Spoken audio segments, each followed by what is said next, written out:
મેથીના ભજીયા બનાવવા માટે આપણે સૌપ્રથમ મેથી જોશું. તો મેં 1 વાટકો જેટલી મેથીને ધોઈને કટ કરીને રાખી દીધી છે. હવે મસાલો બનાવશું. તો એના માટે મેં 8 થી 10 જેટલા લવિંગ લીધા છે. 1 ચમચી જેટલા આખા ધાણા લઈ લઈશું. અડધી ચમચી જેટલો અજમો લઈ લઈશું. પછી આપણે આને અધકચરું વાટી લઈશું. અધકચરા વાટી લીધા છે. પછી મેં અહીંયા 1 વાટકી જેટલો ચણાનો લોટ લીધો છે. પછી લાલ મરચું અને 2 લીલા મરચાં કાપી નાખ્યા છે અને 1 નાની વાટકી જેટલા દાણા કાપીને લઈ લીધા છે. આપણે અહીંયા 1 વાટકી જેટલો ચણાનો લોટ લીધેલો છે. આ 250 ગ્રામ જેટલો લોટ છે. પછી આપણે જે મેથી ધોઈને સમારીને રાખી હતી એ મેથી નાખી દેવાની છે. આપણે બજાર જેમ મેથીના ગોટા બનાવવાના છે અને તમે જોયું હશે કે ત્યાં મેથીનું પ્રમાણ સારું એવું હોય છે. મેથીનું પ્રમાણ આપણે સારું એવું રાખવાનું છે. એટલે મેથીનું પ્રમાણ સારું એવું હોય તો મેથીના ગોટા સરસ બને છે, એકદમ લીલાછમ જેવા. પછી આપણે એમાં ધાણાને એડ કરી દઈશું. જો તમને મેથી કડવી લાગતી હોય તો તમે ધાણાનું પ્રમાણ થોડું વધારી પણ શકો છો. પછી આપણે અહીંયા 2 લીલા મરચાં કાપીને નાખતા એ એડ કરી દઈશું. જો તમે ભજીયા તીખા ખાતા હો તો તમે તીખા મરચાં પણ એડ કરી શકો છો. પછી મેં અહીંયા 1 લાલ મરચું કાપીને રાખ્યું તો એમ લાલ મરચુંને એડ કરી દઈશું. પછી આપણે અહીંયા જે અધકચરો મસાલો વાટીને રાખ્યો તો મસાલાને એડ કરી દઈશું. પછી સ્વાદ પ્રમાણે મીઠું એડ કરી દઈશું. મેં અહીંયા સિંધવ મીઠું લીધેલું છે. પછી થોડી અમથી હિંગ એડ કરી દઈશું જેથી પચવામાં પણ સરળતા રહે.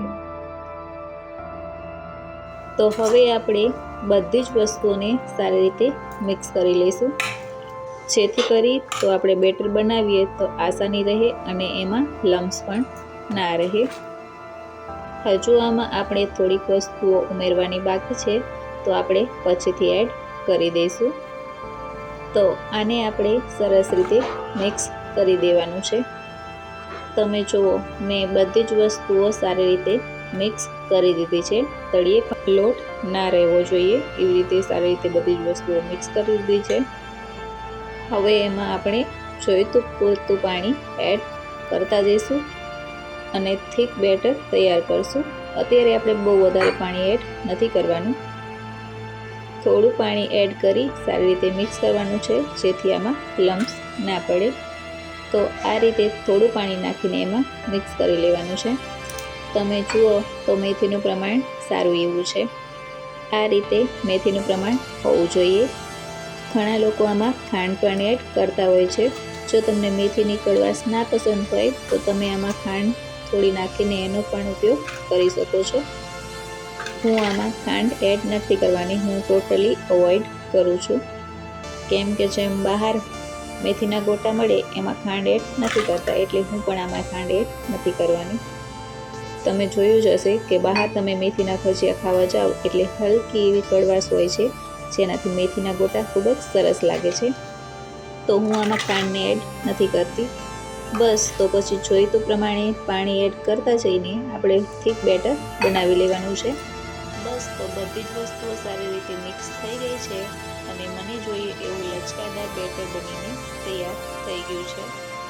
તો આપણે એમાં હવે 1 ચમચી જેટલો ખાવાનો સોડા એડ કરી દઈશું અને પછી આપણે અડધી લીંબુની ખાંડ એડ કરી દેવાની છે.